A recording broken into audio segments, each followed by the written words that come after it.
This is Luke Turner coming back at you with some more breaking news. Imagine if doctors could fix your DNA the same way you update an app on your phone. Bug in the system, no problem, just patch it.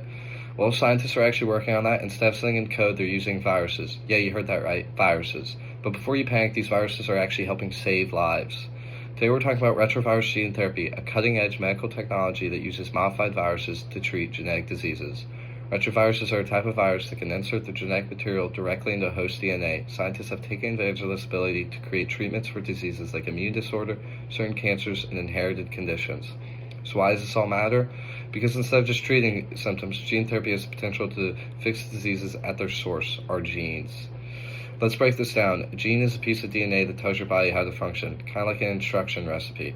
Sometimes these instructions have mistakes. That's what causes genetic disorders. A retrovirus is a virus that works like a biological USB drive. It inserts this genetic code into your cells.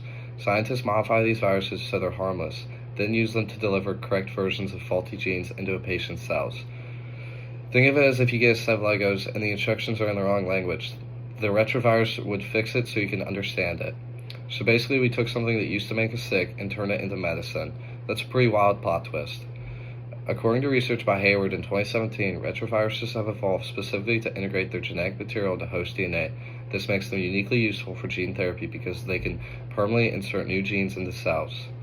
In another study published in a peer-reviewed journal, scientists explored how viral vectors, especially retroviruses, can be engineered to safely deliver therapeutic genes into human cells. This process works in a few simple steps. Scientists remove the harmful parts of the virus, they insert a healthy gene into the virus. The virus delivers that gene into the patient's cells. The cells begin functioning correctly. It's like sending in a microscopic repair team. This topic has been appearing in the news, especially as gene therapy treatments are being approved for diseases like certain blood disorders and cancers. Along with that, the New York Times has reported instances of gene therapy being able to cure specific forms of deafness. Many major outlets have reported on how these therapies are showing promising results, especially for patients who previously had no treatment options available to them.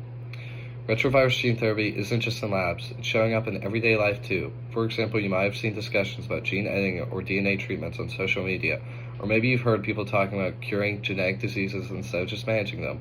Even movies and TV shows are starting to explore gene modification, although usually with a lot more explosions and aliens. People are even making online jokes such as this one, which right here. And this just goes to show how gene therapy is becoming more prevalent in everyday life. Of course, this technology isn't without controversy. Some people are concerned about the safety. What if the virus inserts genes in the wrong place? Others worry about ethics. Should we be editing human DNA at all? After all, it would be kind of messed up if someone goes for retrovirus gene therapy and comes back with green hair. There are also concerns about accessibility since these treatments can be extremely expensive, but scientists continue to improve the safety and precision of these therapies, and many experts believe that the benefits outweigh the risks. Along with that, as technology improves, gene therapy will become cheaper and more accessible to all people. So what does this all mean? Retrovirus gene therapy represents a major shift in medicine, from treating symptoms to actually fixing the root cause of disease. It's not perfect and there are still challenges ahead, but the idea that viruses once seen only as threats can now help us cure disease is a powerful example of how science evolves. Personally, I think it's both exciting and a little terrifying, which is usually how you know science is doing something pretty important. That's all we have for the breaking news. Any more information we have, we will be reporting it to you. Stay tuned.